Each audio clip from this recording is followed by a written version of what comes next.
بسم اللہ الرحمن الرحیم۔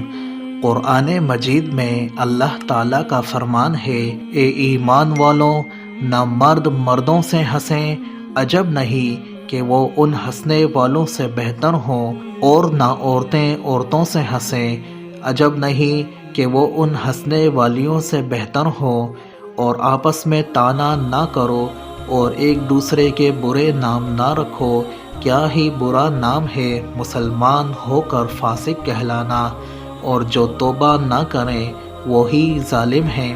حضرت ثابت بن قیس رضی اللہ عنہ کچھ اونچا سنتے تھے، اس لیے جب وہ حضور اکرم صلی اللہ علیہ وسلم کی مجلس شریف میں حاضر ہوتے تو صحابہ انہیں آگے جگہ دے دیا کرتے تھے۔ ایک دن جب وہ دربار رسالت صلی اللہ علیہ وسلم میں آئے تو مجلس بھر چکی تھی، لیکن وہ لوگوں کو ہٹاتے ہوئے حضور صلی اللہ علیہ وسلم کے قریب پہنچ گئے، مگر پھر بھی ایک آدمی ان کے اور حضور صلی اللہ علیہ وسلم کے درمیان رہ گیا۔ حضرت ثابت بن قیس اس کو بھی ہٹانے لگے، لیکن وہ شخص اپنی جگہ سے بالکل نہیں ہٹا، تو حضرت ثابت بن قیس رضی اللہ عنہ نے غصے میں بھر کر پوچھا کہ تم کون ہو؟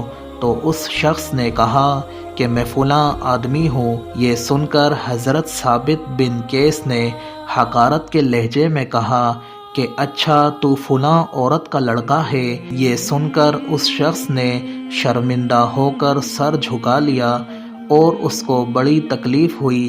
اس موقع پر یہ آیت کریمہ نازل ہوئی، اور حضرت ضحاک سے منقول ہے کہ قبیلہ بنی تمیم کے کچھ لوگ بہترین پوشاک پہن کر بصورت وفد بارگاہ نبوی صلی اللہ علیہ وسلم میں آئے، اور جب ان لوگوں نے اصحاب صفہ کے غریب و مفلس مسلمانوں کو فرسودہ حال دیکھا تو ان کا مذاق اڑانے لگے۔ اس موقع پر یہ آیت نازل ہوئی، اور حضرت انس رضی اللہ عنہ نے فرمایا کہ حضرت عائشہ صدیقہ رضی اللہ عنہا نے ام المومنین بی بی صفیہ رضی اللہ عنہا کو ایک دن یہودیہ کہہ دیا، جس سے ان کو بہت رنج و صدمہ ہوا۔ جب حضور صلی اللہ علیہ وسلم کو معلوم ہوا تو حضرت بی بی عائشہ رضی اللہ عنہا پر بہت زیادہ خفگی کا اظہار فرمایا، اور حضرت بی بی صفیہ رضی اللہ عنہا کی دلجوئی کے لیے فرمایا، تم ایک نبی یعنی حضرت ہارون علیہ السلام کی اولاد میں سے ہو، اور تمہارے چچاؤں میں بھی ایک نبی یعنی حضرت موسیٰ علیہ السلام ہے، اور تم ایک نبی کی بیوی ہو یعنی حضرت محمد صلی اللہ علیہ وسلم کی بیوی ہو۔ بہرحال ان تینوں واقعات میں سے کسی واقعے پر یہ آیت نازل ہوئی جس میں اللہ تعالیٰ نے کسی قوم کا مذاق اڑانے کی سخت ممانعت فرمائی ہے۔ قرآن مجید نے یہ احکام اور وعید بیان فرمائے ہیں۔ نمبر 1، کوئی قوم کسی قوم کا مذاق نہ اڑائے۔ ہو سکتا ہے کہ جن کا مذاق اڑا رہے ہیں وہ مذاق اڑانے والوں سے دنیا اور آخرت میں بہتر ہوں۔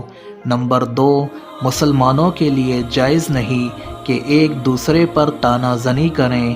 نمبر 3، مسلمانوں پر حرام ہے کہ ایک دوسرے کے لیے برے برے نام رکھیں۔ نمبر 4، جو ایسا کرے وہ مسلمان ہو کر فاسق ہے یعنی بہت بڑا گناہ گار ہے۔ نمبر 5، جو اپنی ان حرکتوں سے توبہ نہ کرے وہ ظالم ہے۔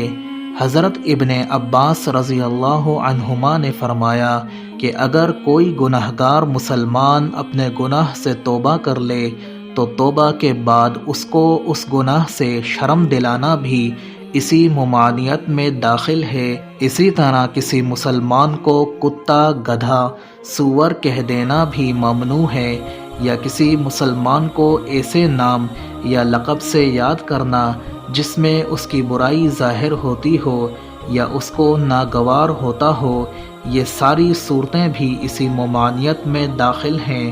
اور حضرت عبداللہ بن مسعود رضی اللہ عنہ نے فرمایا کہ اگر میں کسی کو حقیر سمجھ کر اس کا مذاق اڑاؤں تو مجھے ڈر لگتا ہے کہ کہیں اللہ تعالیٰ مجھے کتا نہ بنا دے۔